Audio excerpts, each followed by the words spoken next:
For years, I've heard people say the same thing about Jayson Tatum. He's boring. He's missing something that we want from superstars. And I always kind of agreed. So for episode 2, I wanted to figure out why we think that and if Jayson Tatum could do anything about it. And in the end, I think it might be an us problem.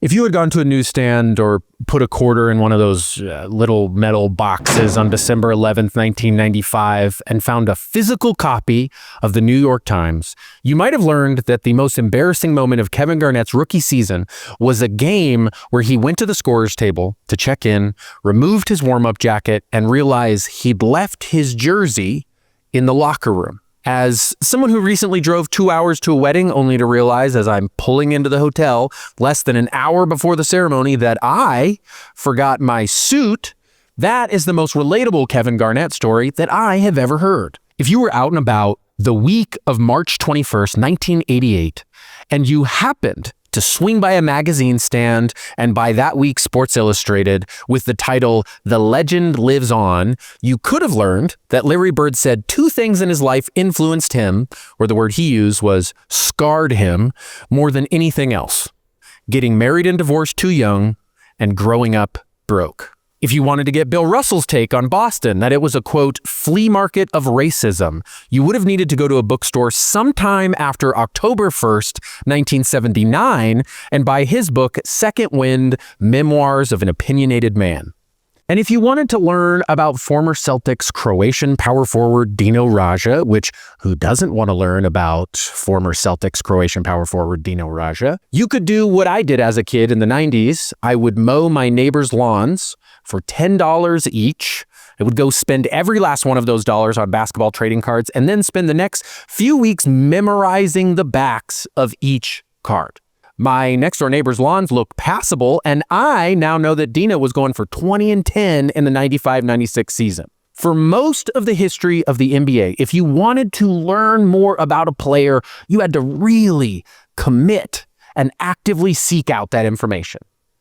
And that's kind of not true anymore.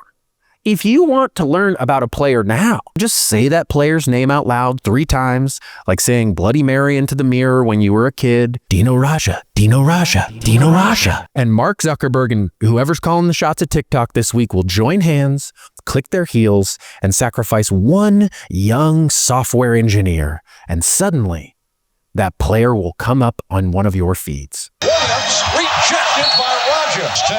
Roger with the fake. Or if you want to be more deliberate about it, there's our beloved National Archive and the tender scrapbook of our lives, YouTube. If you go to YouTube and type in, for example, Jayson Tatum, almost his whole life is there. Highlights from high school through 8 NBA postseasons. Tatum fires away, cuts it in. 51 for Jayson Tatum in Game 7. Lowlights from high school through 8 NBA seasons. Videos about how he feels about his parents. I feel like I missed out on like a father-son relationship. Videos about how being a parent has changed him. It has taught me a sense of responsibility as well as just making the right decisions, knowing that there's a 6-year-old mini-me. There are videos from his devastating injury in the 2025 playoffs all the way back to the NBA's 2017 clip entitled Meet Jayson Tatum. I think my game is just ready for the next level. There's the Duke Basketball's 2016 post, freshman intro, Jayson Tatum. Favorite moment? Water balloon fight last Friday. Got Coach Shire. You can keep going all the way back until you end up on a video shared in 2013 by a 15-year-old Tatum himself with the title, in all caps, Tie a Tie. Hi, I'm Jayson Tatum, recording live. Young Tatum doesn't speak for the first 40 seconds or so. The beginning of the video is just a silent PowerPoint where Tatum has written his objective. I am going to show you how to tie a tie. And then 4 slides with pictures of different knots for ties in case anyone was wondering about 15-year-old Jayson Tatum's power rankings for knots. Already, this presentation is clearer and more organized than most presentations I've seen from adults who famously start meetings with, "So, what did we need to talk about?" Tatum promises he's going to teach you to tie a tie, and even though he's competing with someone talking in the background, my God, does he deliver. Grab it, narrow in front of you once, and then you do that twice. This video has been viewed going on 9 million times, and sure, it helps that Jayson Tatum isn't your run-of-the-mill YouTuber. It helps that the video gets referenced pretty often, like when Tatum's current teammate Derek White was asked about his Team USA wardrobe at the opening ceremony of the Paris Olympics. You know how to tie a tie? I do. I watched JT's tutorial. But as far as YouTube videos posted by a young man in 2013 go, this one stands the test of time. One of the biggest YouTube trends in 2013, gallon smashing. For a few wild months, teenage boys walked into grocery stores, got a gallon or two of milk, and then purposefully, and usually not even convincingly, slipped. I'm talking feet out, body parallel to the floor. And all of this was a cover for what they really came to do. Toss the milk jugs so high in the air that when they came back down, the jugs smashed, and milk, well, the milk went everywhere.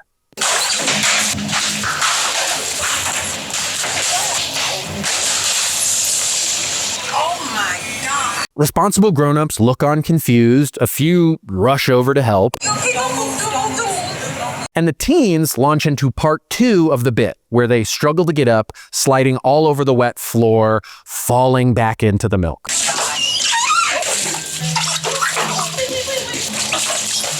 You could make the case that it's not funny at all, that these kids are little vandals, punks, really. They need to learn some respect. What they're doing is effectively stealing milk, and stealing is never funny. You're going to try to tell me that Lara Croft from Tomb Raider was funny? She was just walking around raiding tombs. She didn't own any of that stuff. You could also make the case that someone sliding and falling over and over will always be funny. I've been saying it for a long time now. What the younger generation needs, more slapstick humor. I don't care whether they appreciate the value of hard work. I care whether they appreciate the value of a banana peel. I'll listen to arguments on either side of whether this is funny or not. But here's what I will not compromise on. Listening to local and national news, trying to explain any internet trend and sounding wildly out of touch. That will always be funny. This latest craze has gone viral and generally involves young people. They deliberately smashed containers. This viral prank is now catching on in Vermont. It generally involves young people in Vermont? Oh my God. Since the internet loves to bring back a trend, because if it worked once, probably will again, gallon smashing came back within the last few years, this time on TikTok. And so did YouTube star Jayson Tatum. On May 3rd, 2024, Tatum's YouTube channel got a new video, a little callback, this time called Tie a Shoe. Over, under, through. And you pull it. This isn't a kid earnestly making a tutorial video because he was assigned it in his web design class. It's now a clever piece of guerrilla marketing for Tatum's shoes, the Jordan Tatum 2 Vortex. But you gotta make sure you still see the JT. If you sent these two videos to someone who knows nothing about basketball, they'd probably say, "What are you trying to tell me? That I don't know how to tie a tie? You want me to get ready with this child?" But if you sent these two videos to a basketball fan, they'd love it. Because part of the joy of watching these videos is knowing all that happened in the time between. Since posting Tie a Tie, Jayson Tatum has become a 6-time All-Star. In 2023, he won All-Star Game MVP. He's been first-team All-NBA 3 times. Another year, he was on All-NBA third team. He's a 2-time Olympic gold medalist, a 1-time NBA champion, and in 2024, he signed the largest contract in NBA history. Since Jayson Tatum came into the league, he's been the go-to guy for the Celtics as they've won over 420 games, the most by any team during that time. He has more three-pointers before turning 27 than any player in NBA history, and he's one of just 2 players in NBA history to have at least 13,000 points, 4,000 rebounds, and 2,000 assists before turning 27. The other? LeBron James. So yeah, those stats and accolades make the case that Tatum is one of the best players of his generation, but that is also a reputation that he is actively trying to build. I envision myself as one of those guys, the LeBrons, the Steph, the KDs. I want the next generation to view me as that. If you were to go off what some of the loudest voices in the media say, the NBA is in dire trouble. The league is on the brink of utter collapse. And sometimes I watch the NBA and wonder if it was the latest episode of General Hospital.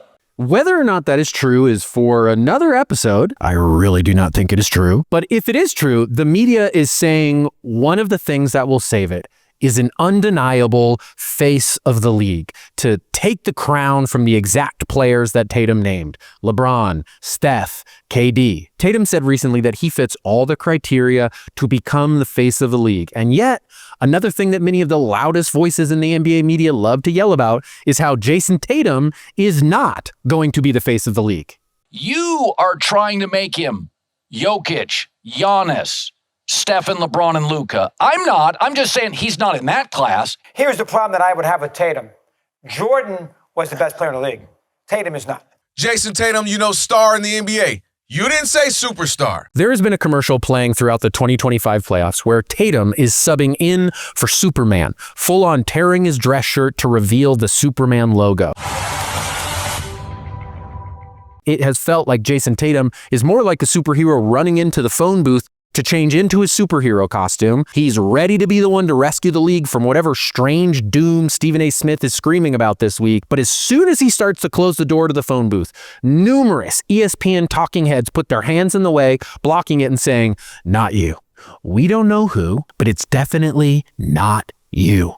And Tatum is aware of this. He said earlier this season, if you took the name and face away from all my accomplishments and you're just like, this is what player A accomplished at 26, people would talk about me a lot differently. He's pretty much saying, how can you look at my stats, my accolades, and be so certain that I'm not even in the running for face of the league? Look at this face. It's the face of the league. Now, no one is exactly clear on what the face of the league even is. The closest I can get is that some people in the media and some fans online want to anoint someone that they believe can both preserve the, quote, right way of playing the game while also providing a marketable edge that makes everyone go for the foreseeable future. The NBA has a megastar that I just have to watch. In a casual conversation, it's pretty easy to rattle off past faces of the league. For the last many years, LeBron and Steph. For a while before that, just LeBron. Kobe for much of the aughts. The early aughts and late 90s, probably Shaq. The rest of the 90s, without a doubt, Michael Jordan. Most of the 80s, Magic and Bird. But if you dwell on some of those time periods for long enough, the face of the league conversation gets complicated pretty quickly. If the face of the league is the person who sells the most merch and has the most fans or brings the most new eyes to the game, Kobe can take a back seat to Yao Ming, who was a bridge into the NBA for much of China, the largest market, and to this day, probably still the home of the most Houston Rockets fans in the world. If we're going off cultural influence, let's put Allen Iverson in front of Shaq.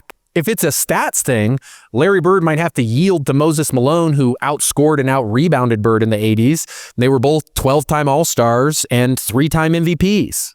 If the face of the league is a championship thing, then Robert Horry would have to go ahead of the icons he won titles with. His 7 total championships were more than Olajuwon, O'Neal, and Duncan. What we know, or what we feel, is that the face of the league takes something more, something extra that we can't exactly name. The Oklahoma City Thunder Shai Gilgeous-Alexander has a strong case to be one of the faces of the league. He has a unique style of play, MVP of the league. He doesn't complain. He's nice to his teammates, and he walks around with an amount of swagger and aura that easily exceeds the legal limit. However, he has committed a few cardinal sins that are working against him. The last name?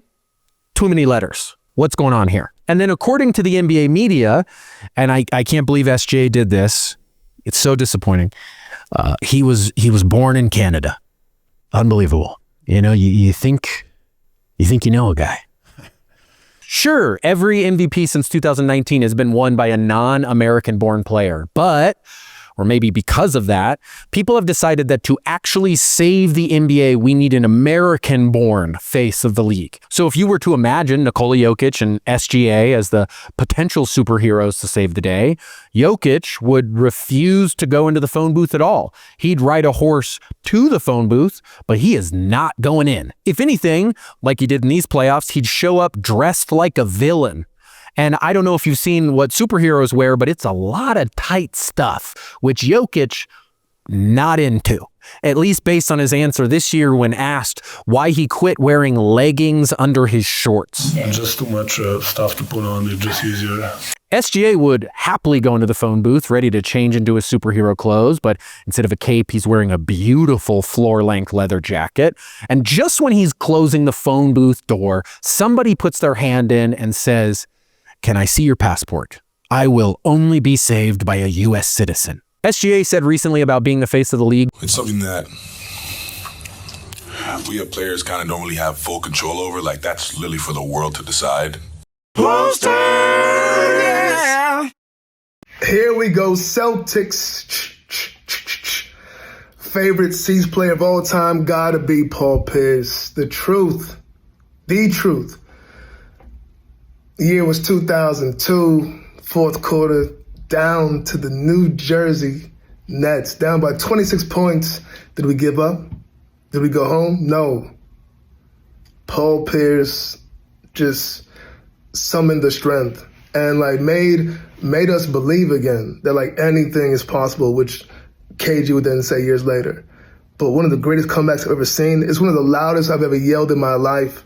I was so excited, I made an oath when we were about to come back, when we still were on our way. I was like, if this happens, I will name my firstborn Pierce. That's how much it meant to me. And if it's a girl, it'll maybe Piersa, I'll say it's French or something. But yeah, Pierce forever. Put it up on a poster. Jayson Tatum said to take his name and face away from his accomplishments. So let's do something similar to compare the freshman years of two different college basketball players. Player A, almost 17 points per game, 7 rebounds, and slightly over 2 assists. And I might start tanking right now because that guy's going in the lottery. Player B, 0.6 points. 0.6 as in less than 1. That's 1 layup every 3 games or so. 0.2 rebounds, that's 2/10. Again, not dealing with whole numbers here. So 0.2 rebounds per game. And 0.1, we're almost in the hundredths here, 0.1 assists per game. Now let's look at the number of times that each of those players were scheduled to be on ABC in the first part of 2025. Player A, Mr. 17 points, 7 rebounds, was scheduled to be on ABC 5 times. Player B, Mr. All my stats are not whole numbers, on ABC at least 10 times. Ho ho, alert, Auntie Anne or Auntie Anne, depending on where you're from, because we got a twist on our hands. Player A is, of course, Jayson Tatum in his freshman year at Duke in 2016-2017. Player B was racking up those 0.1 assists per game at Iona. It's the 2013-2014 freshman year of Grant Ellis. And I don't blame you if you don't know who Grant Ellis is. I did not either until somewhat recently, so here's a quick primer. Grant Ellis played 2 seasons at Iona, made stops at 2 other schools, and then had a short-lived, uneventful 2 seasons in a professional league in the Dominican Republic. And that was his basketball career. Grant Ellis is not on ABC because of what he did on the court, though he does talk about that. That does come up. Grant Ellis first found his way onto ABC in 2024 as a contestant on ABC's reality dating franchise, The Bachelorette. And his big date with the star Jen Tran was a horse date, complete with horse sounds that are completely natural. Definitely not edited in. Okay, good boy. Ain't gonna lie, you look good on that horse, girl. Ellis finished 5th in competing for Trans Love because what we all know is that love works a lot like being a high school basketball prospect. It's all about where you get ranked. But this year, Ellis got an even better role. He was the bachelor of his own season, meaning 25 women were competing to marry him. Think of it like the teams who tried to get Cooper Flagg. A lot of drama, a lot of mystery, a lot of conspiracies. But in the end, only the Mavs get to call him their true love. If you go back and watch the earliest seasons of The Bachelor and The Bachelorette, or if that sounds like your own personal hell, you can ask someone who has watched the early seasons and be open to it. Okay, don't judge, all right? The NBA is a very dramatic place by itself. It's really just a reality TV show with contestants who can pull up from the logo. And sometimes I watch the NBA and wonder if it was the latest episode of General Hospital. The contestants in those early seasons of The Bachelor and The Bachelorette are entering a show they don't fully understand. They don't know how to make the most of it. Sure, they want love. Sure, many of them want fame, but they don't know how to get there. Fast forward to the present, Ellis's season of The Bachelor is the 29th in the franchise's history. The Bachelorette has 21 seasons of its own. Then there's the spinoffs. Bachelor in Paradise, The Golden Bachelor, The Golden Bachelorette, The Bachelor White Collar Criminal Edition, The Bachelor in Atlantis, which takes place completely underwater. I made the last two up, but they're good ideas. By now, contestants have watched hundreds, if not thousands of hours of this franchise. They're students of the game. They know what they need to do to win and how to make a name for themselves. They know how they need to look, how they need to interact with the other contestants, and the things they need to say about showing up, being there for the right reasons, and all the things that Grant Ellis said before his horse date with Jen Tran. I'm gonna go into today and just make her feel special, and that's giving her a piece of my heart and letting her know that I'm intentional with what I'm saying and how I feel, and letting her know that I'm here, I'm all the way in. Feel special, piece of my heart, intentional, I'm here, I'm all the way in. The number of cliches that Grant Ellis just dropped in one clip is almost the same as the number of field goals he made over 2 years at Iona. I say all this because Jayson Tatum has always reminded me of a contestant on a reality dating show. Except instead of trying to win someone's heart and get picked to be their husband, he's trying to win the hearts of basketball podcasters everywhere and get picked as the face of the league. There is perhaps no player, maybe ever, but certainly in his generation, that seems to so methodically work to check the boxes required to be a superstar. Tatum understands what to say about family and effort and winning, how to act in defeat, how to act when the game is on the line, and how to act once he's won it all. Almost like new contestants in a reality dating show, he has the luxury of looking back on decades of past stars to see which moves work and which moves do not. Posters! Hi, my name is Justin Lamb. I'm a fan of the Boston Celtics. Every playoff run, I make a habit of wearing different jerseys and then tracking how the team does with each jersey, because as we all know, my wardrobe really dramatically impacts their play. Kevin Garnett, St. Patrick's Day jersey. This is one that the Celtics, for whatever reason, performed very poorly when I wore it. 22-23 Celtic City Edition, Ray Allen, 2008. So this is the original number 0 on the Celtics. Actually, you should fact check that, but certainly the Celtics 0 from my childhood, which is Eric Montross, RIP, 23-24 Boston Celtics City Edition, Bill Russell, Celtics authentic jersey, Larry Bird warm-up jacket. This is one that I will wear sometimes in playoff runs over another jersey. So if it's like a must-win game, I might wear the Jayson Tatum jersey with the Larry Bird warm-up jacket over it. 2025 NBA All-Star Game jersey. Terrible All-Star Game, but a pretty nice jersey. Paul Pierce, Sebastian Telfair, one of my favorite Celtics of all time, somebody that we unfortunately lost too soon, Reggie Lewis. Statement edition, Marcus Smart. He joined the Lakers, and we'll kind of hold it against him. This is Pistol Pete Maravich. Luke Cornett, 24-25 City Edition jersey. Anytime you can get a Celtics jersey that looks exactly like a Seattle Storm jersey, you have to do it. This year, the All-Star Game was played in Los Angeles, hence the color scheme. It's John Havlicek. I wore this jersey in the playoff game where Jayson Tatum tore his Achilles, so I will never be wearing this jersey again. Jayson Tatum grew up in the St. Louis, Missouri area, raised mostly by his mom, Brandy Cole Barnes. Cole Barnes told The Ringer that in first or second grade, Tatum told her, "I want to be like Kobe." She said, "Oh, so you want to play basketball?" Which is a very reasonable response. Tatum responded, "No, I want to be Kobe." She said, "You shouldn't want to be Kobe, you should want to be better than Kobe." To which she said her young son gave her a look like, "You clearly don't know who Kobe Bryant is." Tatum went to a school in Missouri called Chaminade College Prep. And if you'd asked him at the time why he went there, he'd say academics. And I know that because there are only 3 videos on Jayson Tatum's YouTube page. Tie a tie, tie a shoe, and one called J. Tatum Movie, a sort of day in the life where a 15-ish-year-old Tatum answers the question, why did you choose Chaminade? Oh, hey. The third reason I came to school, Chaminade, was because of great academics.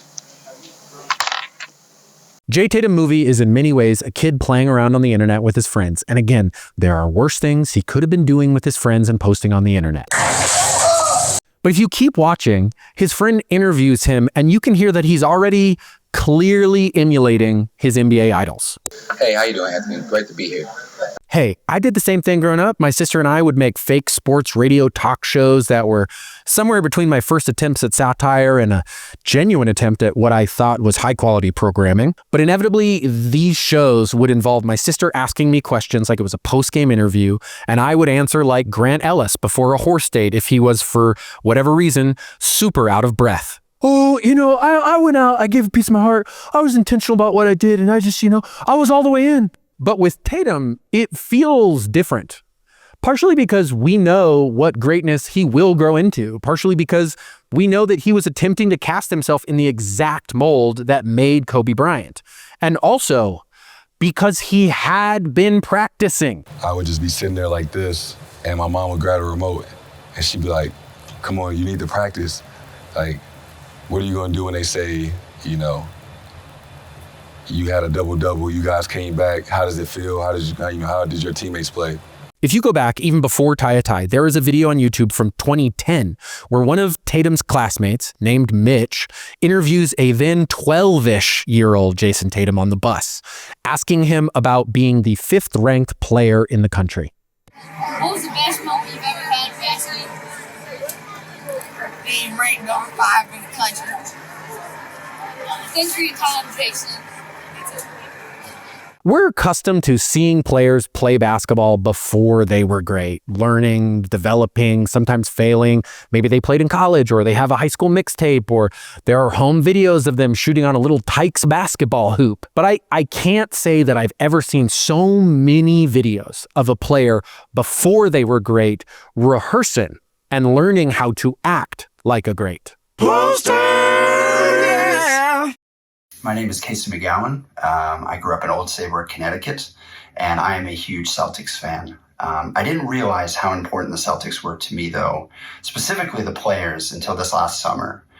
As you all know, Jayson Tatum tore his Achilles in Game 4 against the New York Knicks. And about 2 weeks later, this is 100% true, I lost my hearing in my right ear. And after many doctor's appointments, ENTs, specialists, MRIs, I've been diagnosed with a condition called Meniere's disease. This is a condition that affects the inner ear, causes fluid, can cause migraines, dizziness, vertigo, and subsequently hearing loss. Fun fact, Steve Francis of the Houston Rockets era also has this condition. Now, one of the things that you want to do when you have Meniere's disease is figure out what is something that triggers the condition to kind of get worse or flare up. And recently I was talking to an ENT specialist about this, and he brought up that one of the things that can cause a trigger or a flare up for this condition is stress. And he asked me, he said, was there anything that had happened around the time that you had first lost your hearing back this summer?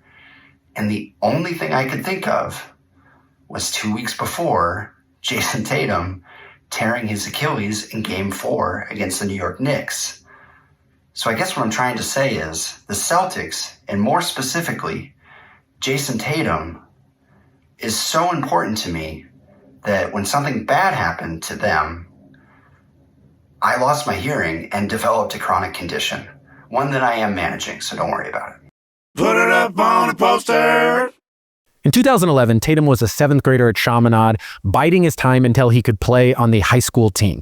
Rather than being Kobe, he'd set his sights on being someone else. Chaminade's senior star at the time and 2011's Gatorade High School Player of the Year, Bradley Beal. By the time Tatum made it to high school, Beal was already in the NBA after spending 1 year at the University of Florida and getting picked 3rd in the 2012 draft. It was Tatum's turn to be the star, and the local Fox Sports outlet wrote a feature on him in his junior year, which highlighted characteristics that the rest of us would come to recognize and get to see 5 times on ABC in the first half of 2025. For one, there's the steady improvement. The article says, even though the hype machine has been building him up for years, I've come away more impressed each time I've seen him.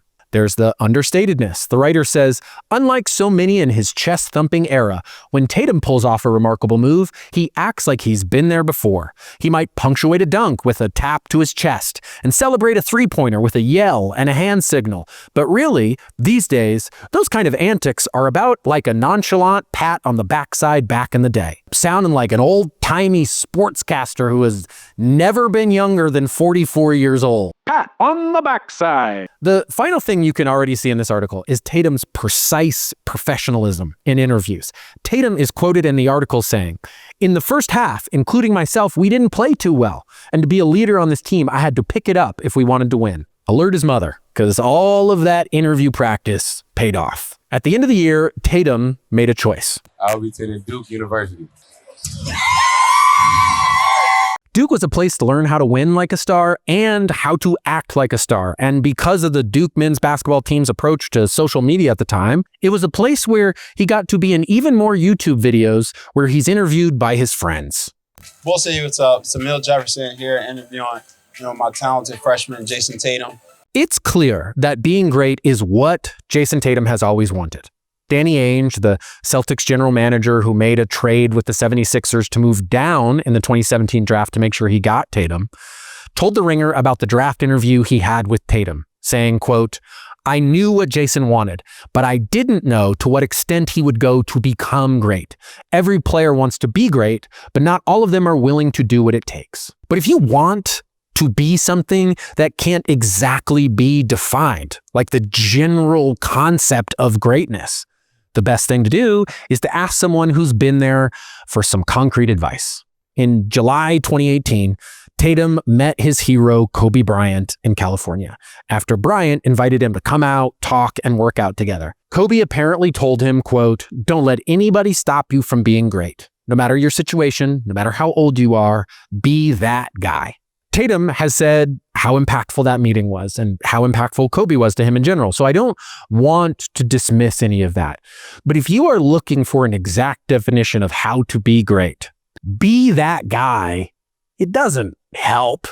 Okay, I'd love to be that guy, but if anything, I'm more confused by that answer because now I don't know how to be great and I don't know how to be that guy. I'm looking for something I can measure. Whether or not Michael Jordan is your GOAT, he kind of made the current mold for being a superstar and the face of the league as we think of it.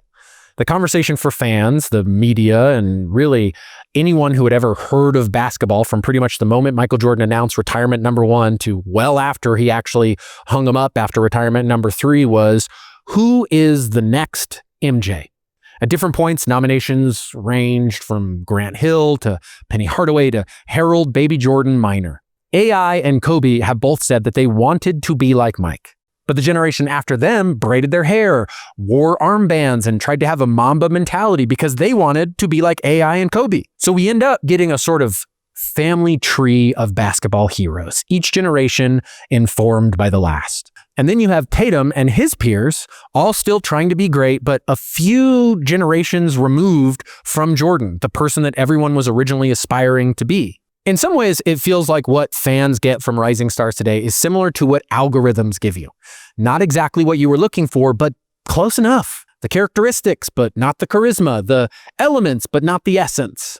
I think you could make a case that Jayson Tatum is the Spotify Discover Weekly playlist of basketball players. He took all the things we like from our all-time faves and came out with something that's in the ballpark, for sure in the ballpark, but it feels different. It's not the same. It's like an algorithm said, if you like Kobe, check out Jayson Tatum, without fully understanding what emotionally draws people to Kobe. The most common reason people say that Tatum isn't the guy is because, quite bluntly, they think he's boring. Let's explore that by looking at nicknames for a minute. Kevin Durant is KD, but he's also Easy Money Sniper, Durantula, or one of my favorite nicknames of all time, the Slim Reaper. On Basketball Reference, Steph Curry has 5 nicknames listed, including Babyfaced Assassin, the Human Torch, and Threesis. LeBron has even more, including Bron, the Akron Hammer, Captain Lamerica, and my personal fave, Benjamin Buckets. Even Chaminade's own Bradley Beal has 5 nicknames listed: Big Panda, Blue Magic, and Brad, which does feel like a stretch. But for almost all of his career, Jayson Tatum has had 2 nicknames, JT and Taco J. One of those is his initials. The other is a nickname he got because, in his words, he loves tacos. And those are boring nicknames. In January, there started to be a sort of debate about what Tatum's new nickname should be. A Boston fan, known on Twitter as Marcus Smart, posted, "I think Tatum's nickname should be the Anomaly. Handles like someone 6 inches shorter, shoots pull-ups like a guard, finishes at the rim like a center, and consistently defends 1 through 5. The Anomaly, as a nickname, was made fun of so much that it stuck. It's stuck enough that it's now listed on Tatum's Basketball Reference page, and the Trailblazers used the name for him in a post. A few people would prefer Tatum's nickname be Player A, a callback to his quote about looking at his stats without his name or face. Tatum himself offered up Big Deuce, which, I try not to weigh in on these things, but JT, don't call yourself Big Deuce. The difference between Deuce, your son's nickname, and Big Deuce, it couldn't be bigger. I say Big Deuce sometimes in my life, and it's never referring to a person. I came into this episode more or less agreeing with people who feel like Tatum is missing that extra something needed to be the face of the league. Sorry. Taco J is missing that extra something. Or maybe Taco J needs more salsa. Salsa? Hot sauce? I don't know. This is why you don't want a taco-based nickname. But I'm coming up to the end here really taken by how much he has done to earn the title of face of the league. And I am wondering, why isn't it enough for us? What would it take for us to say, sure, man, get in the phone booth. Tie that tie. You want to be a hero? We need a hero. Tatum's an almost unstoppable one-on-one player. In fact, Kevin Durant was recently asked on Draymond Green's podcast who would be in contention to win if there was an NBA one-on-one tournament. You can say I can win this, but I can also lose too, man. Because, I done played ones with Jayson Tatum, and he done got cooking, making shots over every contest. When Tatum was coming into the league, many of his draft descriptions said his potential weakness was defense. So he got to work and has been in the top 13 for defensive rating almost every year he's been in the league. When he didn't win the finals MVP and sat on the bench at the Olympics, Tatum came back and had arguably the best season of his career.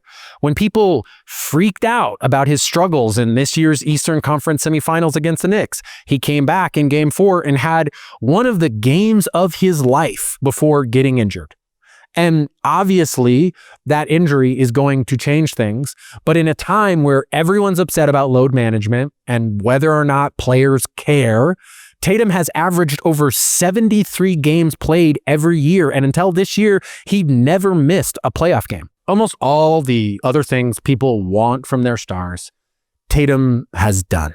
He seems like a good dude. He's one of the most recognizable dads in the league. His son Deuce is a fixture at Celtics games. He's professional. He plays the social media game. He will post a picture of himself after hitting a game winner with the caption, "Mood."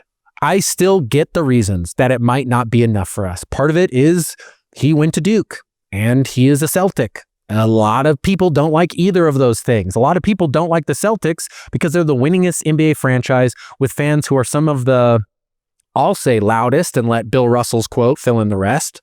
Tatum has modeled his game after Kobe and KD, and his demeanor after LeBron and Curry. And maybe part of the problem is that if you clearly model yourself after specific people, you are destined to always live in their shadows, especially with how Tatum has gone about racking up sound bites.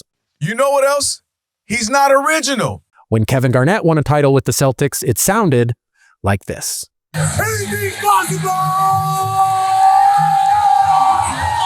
When JT did it, it sounded like this. We did it! When Curry won one of his titles, it sounded like this. What are they going to say now? What are they going to say now? Jason? What they going to say now? What they going to say now? But I think a lot of this conversation is about us, the people watching the games, and our relationship to greatness. Jayson Tatum is quite explicit with his goals. And some people don't like it very much when someone says out loud that they want to be great. Timothée Chalamet got plenty of pushback after his acceptance speech for Best Actor at the SAG Awards. I know people don't usually talk like that, but I want to be one of the greats. I'm inspired by the greats. I'm inspired by the greats here tonight. Listen, I don't want to knock anybody's hustle, but Timothy, that should have stayed in your journal, my friend. As Danny Ainge said, every player wants to be great. Tatum is clearly willing to do the work to get there, but he's also willing to say it out loud. It feels like sometimes we treat the pursuit of greatness like some sort of kink, like, hey, that's hot if that's your thing, but keep it in the privacy of your own home. Do not tell me about it. Jayson Tatum is under more critical scrutiny because he's been winning. When people talk about other potential faces of the league, like Anthony Edwards or at one point Ja Morant, it's all projection. They might have an extra something, but they haven't won yet.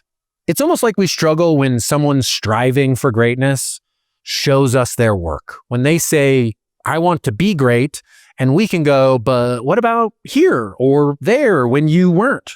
It's like an employer going on YouTube and finding out the person they're interviewing was smashing gallons back in 2013. All of Tatum's choices along his journey are just a few searches away on YouTube. I also wonder if the face of the league is an outdated concept. We haven't really selected a face of the league since social media devoured all media.